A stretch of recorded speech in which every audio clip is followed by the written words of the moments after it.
'Cause tonight, the sun's shining bright.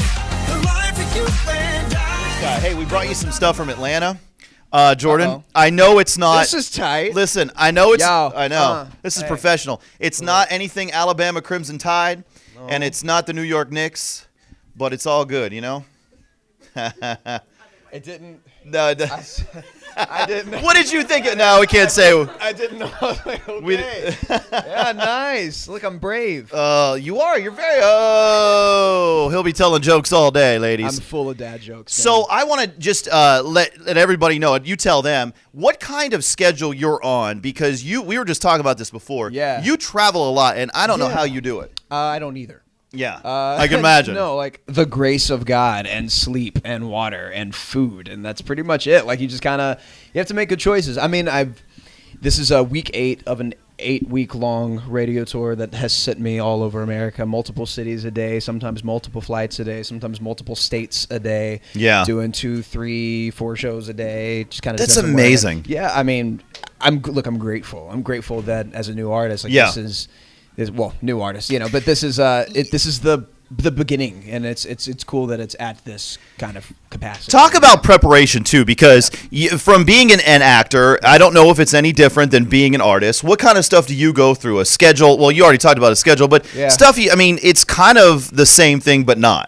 Yeah, kind of. I mean, you know, it's the same thing in terms of having to do, to deal with people and being on and, making sure that everybody's treated with decency and respect, and that, you continue to make good choices to maintain a weird schedule. Like and as an actor, you can be called at 4 or 5 a.m. sometimes and work all day. Sometimes be called at 6, 7 p.m. and work all night and go home when the sun's coming up. And, it varies, and this kind of thing too is a little different just because I'm on different time zones all the time. Right. Constantly different. I don't when I'm hungry I eat. Mm-hmm. When I'm sleepy I sleep, and that's just kind of the best way to You kind of have to do that, Yeah, right? definitely. Okay, let's just talk about Grease Live really quick. Let's do it. How cool was that experience itself? Because that was a pretty unique experience. Yeah, dude. I mean, Julianne Hough's not difficult to look at.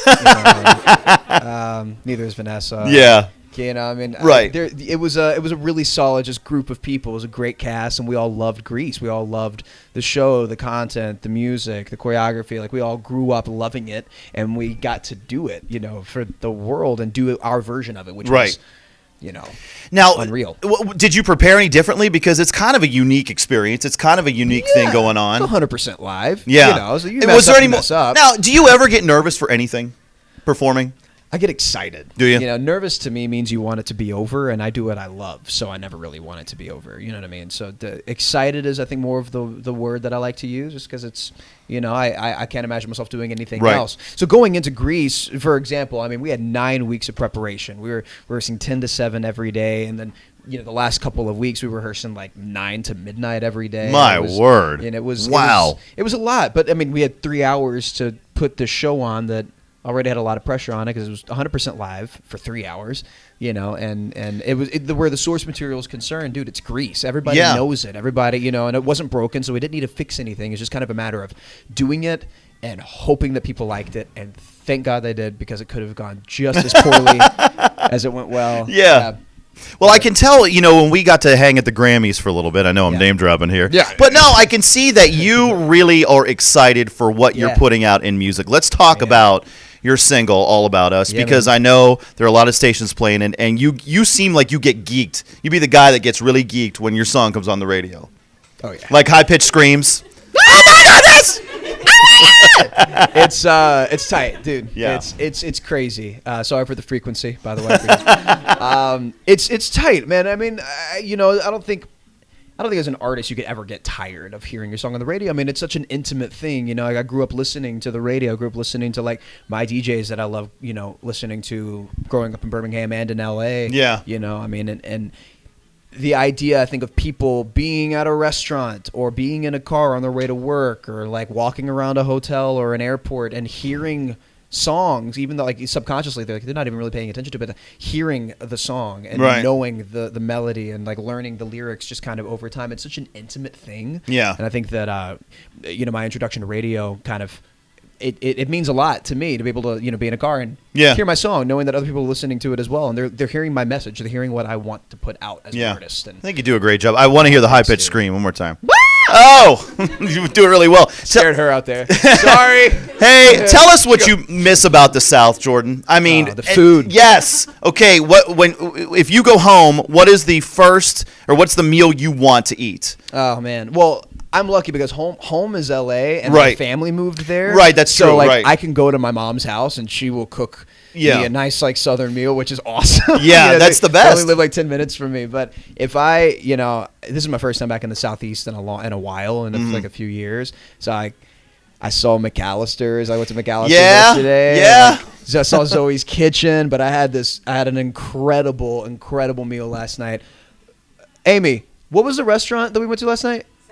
South City. Yes, in Freaking Vinings. Kitchen. Yes. South City. Wait, really? Yo. Oh, it's really good. They have one by my house. Yeah. Bro. I know. I had this ridiculous fried chicken, collard greens, and cornbread. Could you imagine if they had an all you can eat buffet there? That would be great. Oh my God, it was insane. Like, just real good like Southern food. The girls are great too. There's a different like. Of course. I swear, like I feel like the most beautiful girls reside in the Southeast. What do you think, ladies? Right? Yeah. I'm being honest. Like there's that kind of like corn-fed Southern mentality that I there's just the kind of this natural beauty that girls have in the Southeast that I don't know. I mean, I grew up with it, and so I'm glad we're going to have that on the radio, that part. That's going to be good. So let's get some questions from you guys. Just raise your hand, and we'll get them out. Go ahead. What's your name? Nicole. Hi, Nicole. Who was the biggest prankster in Grease Live? Oh, Carlos Pinavega. What, Without question. what was one of the pranks he pulled? Well, there was like super elaborate prank that he pulled. He's the guy that will come up with an idea and do it. Like he's like, we won't talk about it. Like if he comes up with something, he's gonna go home and make the thing happen. And he and his wife Alexa Pinavega. If you guys watched Spy Kids, like that's like Carmen, which is crazy. And it was Carmen Vega. Right. Alexa Vega, and they got married and merged their last names. Like, is that not the cutest thing you've ever heard? That's insane. So I feel like I had the coolest dressing room. It was like right at the end of this hallway. I could walk outside and go straight to my car, and it was great. And he was a couple of doors down and started changing my name with David Del Rio, who played Putsy in the show. He started changing our name tags, and I was like, David, stop. He goes, bro, I swear I'm not doing it. And when David says I swear I'm not doing it, it's the truth. Love your tattoo, by the way. He kept doing it, kept switching them back. And then eventually I went to work, and my name on the thing was Jordan Del Rio, and I was like, all right. All right, so this isn't an accident. Somebody's doing this, and and I'm like, I know it's Carlos, and he's like, dude, I swear I didn't do it. Like that's how he talks. Convincing. I wish you knew him, dude. I swear on everything. I didn't do it. I didn't do it. And he did this for weeks, and then it went from David Del Rio to Jordan Del Rio to Nadraj Resef, which is some weird anagram of my name, and then they got to the very end of the show. We wrapped the show, and he goes, bro. I was like, you did it. He goes, yeah, I did. I did do it. But he thinks that you didn't know the entire time. I know. Like, I just left the sign. I just stopped doing anything with it. And he was like, stop moving the sign. And I was like, yeah, because like everyone knew it was my room, and my name was Nadraj Resef. That's the best. I don't even know how you spell that. How about we do another listener question? Awesome. Who else has one? Hi. What's your favorite tattoo? What's your name? Mari. Hi, Mari. Nice to meet you. My favorite, I have a big hit piece too. My favorite's probably my Big Ben here. Whoa. This is going to be the time of my first kid's birth when that happens. Look at you being all sentimental, Jordan. So, but this is important that you really love family. You're posting a lot of pictures of your family. Yeah, look at that. Even get tattooed. You can't. They're the best. Do you consult them on when you're doing a project? Say, how'd I do, or what should I do? Do you ever talk to them about? Yeah, because I'm the only creative in my family. I'm the only person that like went into art in general, dance, music, acting, whatever the case is. And I appreciate their opinion because they're the listeners or they're the watchers, and I get to speak to them and know kind of how they feel about the things because it's kind of a general average of what the rest of America or the world would think if they. And how much do you miss your dog on the road? Because we did talk about this. You can tell Jordan is very sentimental about this. My dog is my child.